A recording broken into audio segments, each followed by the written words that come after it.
This is the art centre, this is the town hall. But it was built the Golden Jubilee of Queen Victoria, 1887. And as we go round, it was the site of the King's Arms. You'll find that Caistor is full of pubs. Amazing number. As we go round, we'll try to point them out. So, this was the first one, 1887, the Golden Jubilee. This is the oldest pub in Caistor. There were well over 30, and now we're down to 2. But this Talbot, it was 1642. The Talbot, some say it was the guard, but we think it was the sign of the Earl of Shrewsbury, the Talbot. This was the famous Red Lion. It was about the 1740s. It was built with Georgian alteration. Was that all? Excuse me, was that all the pub? Yes, all of it was a pub. It goes on to the pizza place. You see there, all this, and it's quite a lot of. We can't go in there. There's quite a lot of buildings at the back there. So all this was all that part of the pub as well? Yes, it was. Yes, it was. You know, a big centre. And the horses would have gone underneath? Yes, stage, yeah. And people waited outside. Yes, they would pick them up on the thing there. And this was the coach, further up the coach building. You'll see Caistor is full, we can't go through all of them, but Caistor is full of these little alleyways. You think there's nothing there, and suddenly things open up. This was Mona House. Mona, the Latin for Anglesey, and it was headquarters of the Royal Society. This is the art centre and the magistrate's court. They had cells and everything. It was quite a big place, and the authorities decided it had to come down. And there was a pub on the right, the George, that was pulled down in the 70s. And so they asked the society if we could give it a name, so we gave it after the pub round with the George and the court, the magistrate's court. We thought it was a good compromise. This is a house is going on. The plans have been passed. Yeah. It used to be a garage here, and this is one of our signs that we changed. North Street. It was Back Street. Yeah, this is the town. I think this belongs to the house. You'll turn. I think it's when I first came here, this was up for sale and this was part belongs to it. Yes. Under the ground to it. Yes, that's right. This is the garden. Spiral step. Yeah. Some people say there's a lot of passages underneath and go into the church, but I don't think this is right. You know, I see. I've not heard that one. It's quite interesting. I've recorded someone who actually describes it, says they've been in it, and other people deny it happened at all. Some say it's impossible. Some say it's impossible. I think probably the truth is that there was probably storage built underneath for different places, and there's this impression that it's all joined. Have you not asked for Newt Ludkin? There's a fellow called Charlie Allen I've got recorded who's absolutely adamant that there's this passage goes through. And there's one other person who says he's been in it. I can't get him to put it on tape. No. It's interesting. Yeah, there's one place in Caistor that quite a lot of famous clockmakers, and they said that they buried the clocks and cemented them over. And I think this is true, so sometimes someone's going to dig this up, you know, and make a fortune. There used to be a window at the top of this. I have an old picture of this. There's a slaughterhouse, the butchers in here. I think this was the fire station. In one of them lived an exotic dancer called Lucy. She used to dance to his music. And this lane, this called Lucy's Lane, so we'll go down Lucy's Lane. This, by all accounts, people came miles to see her. This is another pub, as you can see, the King's Head, 1710. Yeah, there. It was a beer house, and then it was a soup kitchen, but now it's a wine bar. This is Beau Clark House. It belonged to the Duke of St Albans. He owned quite a lot of property in Caistor, and they paid in cockles for rent. You know, thriving place that 100 years ago there were 130 years ago, 4 corn merchants, 3 saddlers, and so 4 ironmongers. You know, it was a very prosperous place.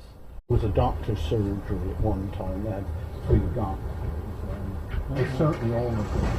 I think it was a kind of guest house and so forth. Well, the Romans came to Caistor, and they chose Caistor because of its defensive position, you know, on a hill. Because there's a perfect lot of springs in Caistor. If you go round, you'll see them. You get the names, you know, Sparvel and so forth, and the iron ore at Claxby. So, if you see the bank, we think there, by the side, was the east gate of the Roman camp. So, and virtually the Roman camp went down. We would go round and see part of the Roman wall right around. Then, in 1681, Caistor changed that a fire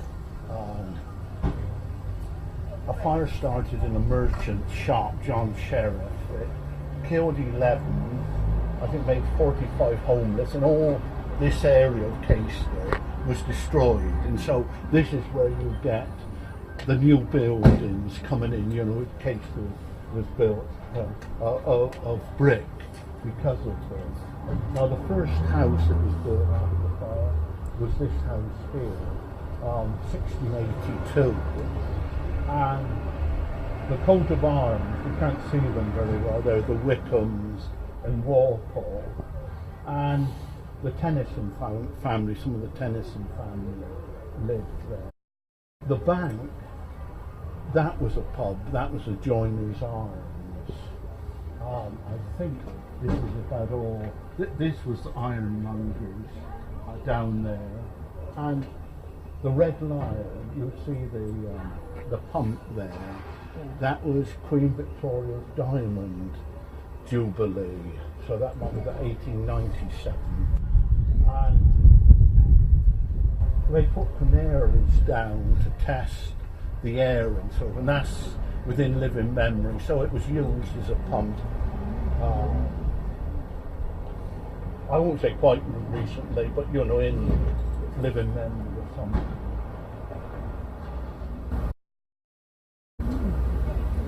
These were called breezes. It's a word from Shakespeare, shallow steps.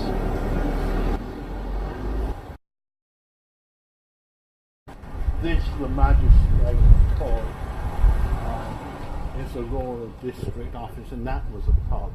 That was the Griffin Inn. So now we come to, it was the Buttermarket, the Shooting and it survived the fire. It was one of the few buildings, because it was in 1662. The White Hart, we saw the Talbot. The White Hart was 1826, and those two were the only 2 pubs in Caistor now, which is a bit unfortunate. I don't know which way you came in, but there was a pub at the top of the hill, the Fleece. Yeah, it was. Flats, that's been done up. Yes, it's going. I think it's going to be a tea room, cottages. But unfortunately, they're changing the name back to Top House Farm, aren't they? But it was a Golden Fleece, and Caistor, in fact, you know, at one time there was something like 60,000 sheep sold there. You know, this was in Caistor's heydays, and you can imagine the sheep coming in, the pubs, and we're going through a whole section of pubs. It was the cobblers. There's a funny story with the school that when people had the cane, the headmaster used to send them off here to buy a cane.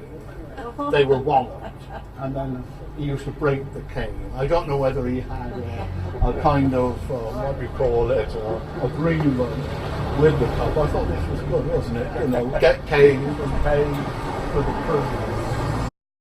Well, this was the new, I think I'm right, the new reindeer, and this the old reindeer. These was barbers, wasn't it? Yeah. This one was just about 1781. So you can see the number of pubs just here. She's born in the wrong era. She didn't live very long. You still wouldn't have been alive out. No. I really want to study. If you'd like to have a look down here. We can't go in, but you can see the idea of the horses coming in. The next lane was called Bob's Lane. We don't know. It's one of those things. But, yes, Spent most of his time in there. no, I was taking a party around, and we passed all these pubs, and we passed the house on the right. And I said, well, a person said, was this a pub? I said, no, this is one that wasn't a pub. And the window upstairs, and the woman shouted out, she said, oh yes, it was, the case is altered. So we got the deeds, and it was a pub, or a beer house. So, this was another pub, the Windmill. They called it Plough Hill, but it was Windmill Hill. And they had a film about Dr. Bernardo's, and they used this place as the kind of slums where the children came from. The causeway was used by the primitive Methodists for preaching. Now, some people say General Booth preached there, but we've found no evidence. But it's a nice story. And that was a pub. That was the Victoria, number 8. And this was a pub, if we pass it, the Plough Inn. So this, you're not surprised, this was a temperance hotel. Caistor had a famous chair factory. We won't see it, it's destroyed, but many of the workers lived in these cottages. And if you see the building, can you see the green? It looks like a garage. Yes. That was the old fire station. And it was horse-driven thing. It's very small. I think they paid £3 for a turnout, and the church bells rang. Now people say that the horses were at Nettleton, but I don't believe that. It seems a bit pointless there. The school, I think 1859, it was built by the Dixon family. Yeah. I think it cost £930 then, and it's unique in Britain. In 1957, it was the first interdenomination school with a Methodist and Church of England governing board. So, And the people from Laos might be interested. It was designed by John Fowler. And the brickwork, the pattern is quite unusual. Yeah. No. Well, he was certainly a good chap, John Fowler. He was one of the best. My name. So this was the horse market where they sold horses, and I think this was going in the 1920s. So the Caistor Gas Works is at the back there. You see the garage, the building there. The gas works was at the back there. Yeah.